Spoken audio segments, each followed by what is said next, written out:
meus amores, como vocês estão? Como vocês podem ver, hoje o microfone tá funcionando.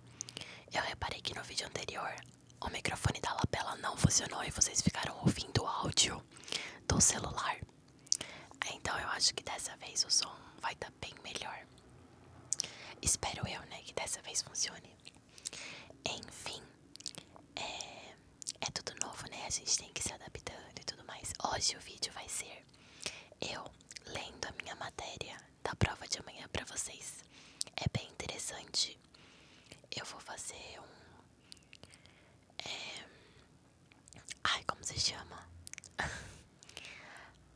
Inaudível. Às vezes vou ler normal. Então, é bem interessante, tá?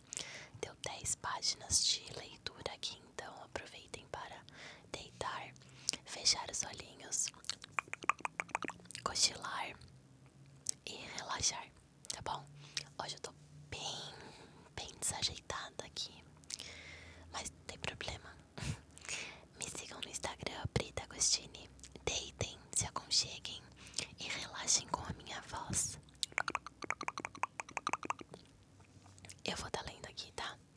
Resumo: direitos reais, da perda da propriedade imóvel.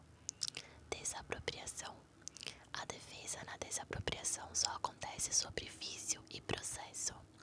Pode acontecer a retrocessão, que é o direito de preferência sobre quem sofreu a desapropriação, quando não há nenhuma finalidade pública atribuída, pagando o valor de referência atualizado, mas sem pagar novamente os impostos. Então, a desapropriação, ela pode acontecer o retrocesso quando você desapropria um bem, uma casa, e não é voltado para um bem público, um hospital público, uma escola pública, uma praça. Quem era o primeiro dono daquele imóvel, ele pode reaver o imóvel de volta, pagando o valor atualizado sem as multas. É um direito personalíssimo, ou seja, você não pode passar para o próximo o direito do retrocesso. Só você, que era dono prioritário, primordial, primeiro do imóvel, do bem, é que tem direito de reavê-lo, certo? Aquisição e perda de coisa móvel. Tradição. A tradição, ela é a transferência do bem. Quando você compra um celular, a tradição é quando eu entrego o celular a você, beleza? A transferência da propriedade, do domínio, só acontece na tradição. O que é a transferência da propriedade? É o direito da coisa. Então, eu vendi um celular pra você pela internet. Você ainda não tem a propriedade, não houve a tradição, eu não te entreguei o celular. E eu só vou te entregar daqui uma semana. Então só daqui uma semana que você vai ter o direito da propriedade sobre aquele celular. Se durante essa uma semana acontecer alguma coisa com esse celular, quem responde sou eu, que tô em função da propriedade e posse do bem, beleza?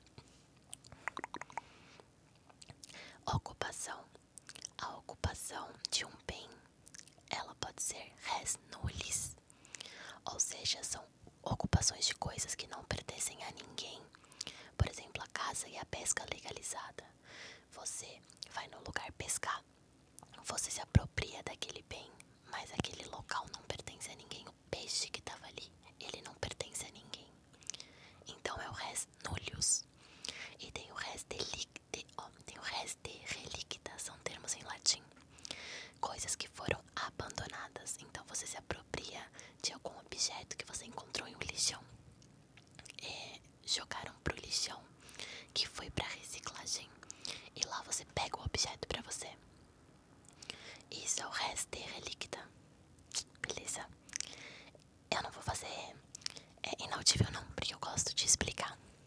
É bem interessante, gente.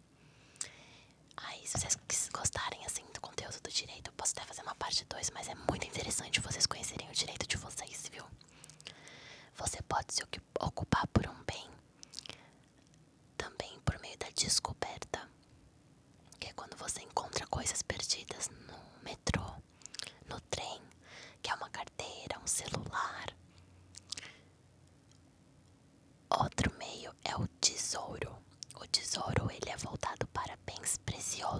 joias, correntes, documentos históricos, cujo o dono não se tenha notícia alguma. Então, uma joia preciosa, um documento histórico foi encontrado jogado na rua. Você pode se apropriar e esse bem é considerado tesouro. Se você acha um tesouro no seu imóvel, ele é totalmente seu.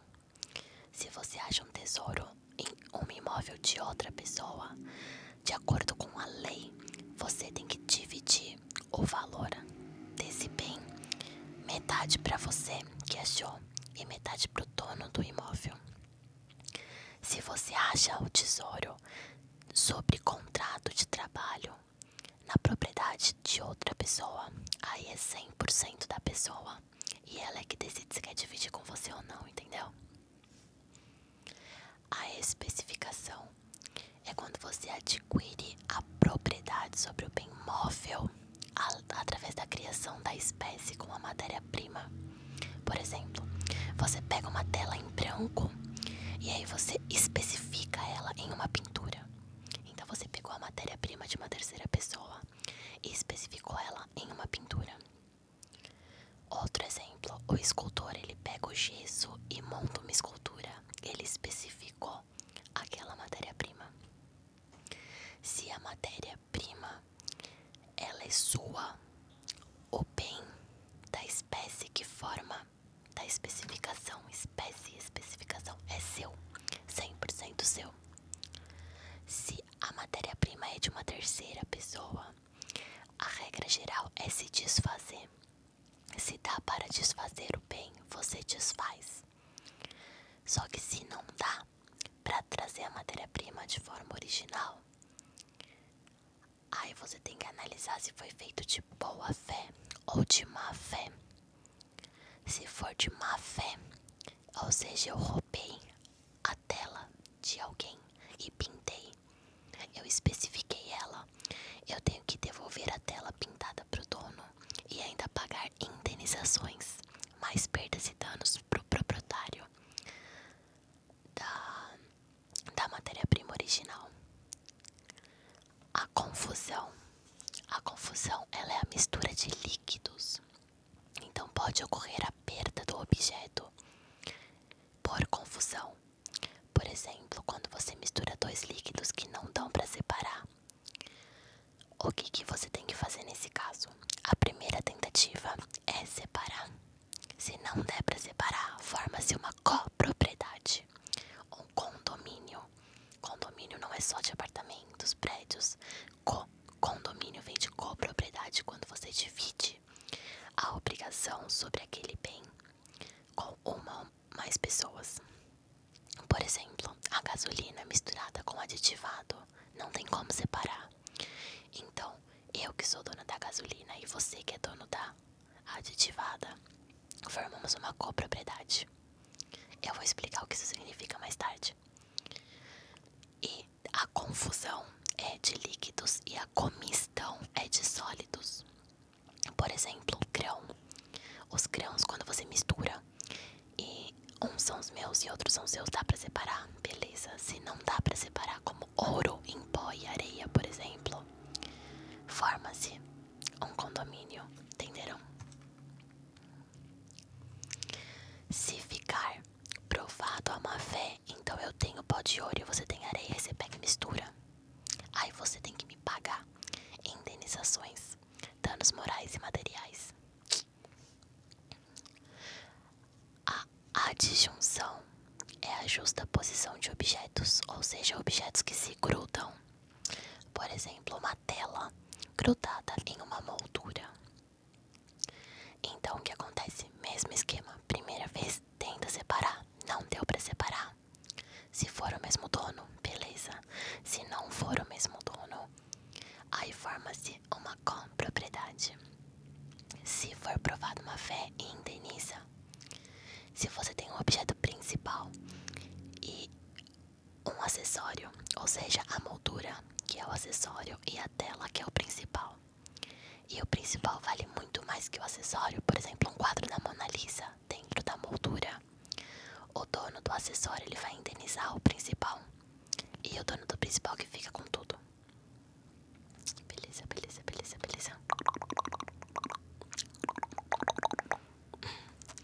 Gente, deu 10 minutos, né? Eu vou falar sobre uso capião. E vou deixar gravado uma segunda parte. Só que eu não vou postar se vocês comentarem muito aqui embaixo que vocês querem ver a segunda parte sobre esse assunto assim e tudo mais. Aí vocês me falam e eu posto, beleza? A última coisa que eu vou falar é sobre uso capião. Depois mais pra baixo vai ter mais discriminado sobre ele, mas eu vou falar, beleza? Uso capião de coisas móveis. Vocês já devem ter ouvido falar sobre uso capião. Então eu vou falar aqui pra vocês. Chamado de prescrição aquisitiva, que é uma atuação do tempo para estabilizar as circunstâncias de antes na negligência do proprietário do bem móvel. O que significa? Quando eu sou credora e você está me devendo dinheiro, você é o meu devedor. Eu posso usucapir bens seus para poder pagar a minha dívida, a dívida que você está me devendo. Então eu posso pegar bens seus e usucapir. O que significa usucapir? Pegar em propriedade para poder mais futuramente colocar em leilão, colocar em hipoteca, para eu poder reaver o dinheiro ou para poder reaver os direitos, obrigações de fazer que o dono do imóvel, que foi usucapido, não fez. Entenderam?